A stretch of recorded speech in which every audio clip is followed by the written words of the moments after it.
পানি লাগবে কারো? পানি কোনো অস্ত্র নয়, নয় কোনো বোমা।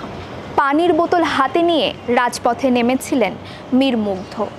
ছিল না সরাসরি আন্দোলনে নামারও বাসনা, বরং উদ্দেশ্য ছিল আন্দোলনকারীদের সাহায্য করা। যে পানির অপর নাম জীবন, আজ তাই হলো মুগ্ধর মৃত্যুর কারণ।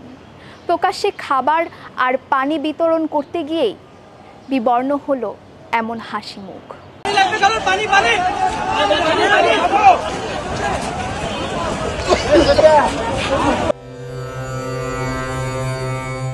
গেল 18 জুলাই মুগ্ধর রক্তে যখন ভাসছিল ঢাকার সড়ক, তখন তার বন্ধুরা বহু সংগ্রামের পরও তাকে হাসপাতালে নিতে পারেননি। বাংলাদেশ ইউনিভার্সিটি অফ প্রফেশনাল তথা বিউপির ছাত্র ছিলেন মুগ্ধ।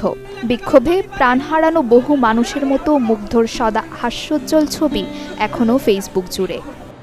ভাওয়াইয়া গান কিংবা তিস্তার কলতান নয়, উত্তরবঙ্গের রংপুরের আকাশ এখন ভারী হয়ে এসেছে শুধু একটি প্রশ্নে: হামার সেলেক মারলু কেনে?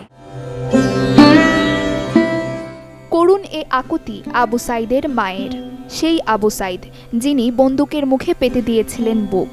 দেশের প্রতিটি জেলায় ছিল বৈষম্য বিরোধী কোটা আন্দোলনে উত্তাল। আন্দোলন থেমেছিল না রংপুরের বেগম রোকেয়া বিশ্ববিদ্যালয়েও। সেই থেমে না থাকার অপরাধেই যেন থেমে গেছেন বিশ্ববিদ্যালয়টির ইংরেজি বিভাগের মেধাবী শিক্ষার্থী আবু সাইদ। সামাজিক যোগাযোগ মাধ্যমে তার মৃত্যুর ভিডিওটি এখন প্রতিরোধের এক জ্বলন্ত দলিল। মা, তুমি সাবধানে থেকো। ফটো সাংবাদিক তাহির জামান প্রিয়র এটিই ছিল শেষ উচ্চারিত শব্দ। মুঠোফোনে মায়ের সাবধান বাণী শুনেও এভাবে ফিরিয়ে দিয়েছিলেন প্রিয়। রাজধানীর সায়েন্স ল্যাব যখন বিক্ষোভে উত্তাল, ঠিক তখন সেখানকার ছবি সংগ্রহের দায়িত্বে ছিলেন প্রিয়।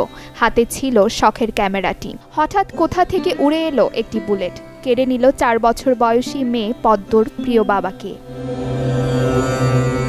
রংপুরে প্রিয়র লাশ যখন দাফনের অপেক্ষায়, তখন ছোট্ট পদ্ম চিৎকার করে সবাইকে বলছিল, আমার বাবা ঘুমাচ্ছে। কিন্তু অবুঝ পদ্ম জানেও না তার বাবার ঘুম আর ভাঙবে না কখনো। কোনো সান্ত্বনা বাক্য নয়, নয় কোনো বিমর্ষ বিলাপ। গেল 11 দিনের ব্ল্যাকআউটে এমন অসংখ্য গল্প লুকিয়ে আছে দেশের সড়কে, রাজপথে, প্রতিটি ইটের গাঁথুনিতে।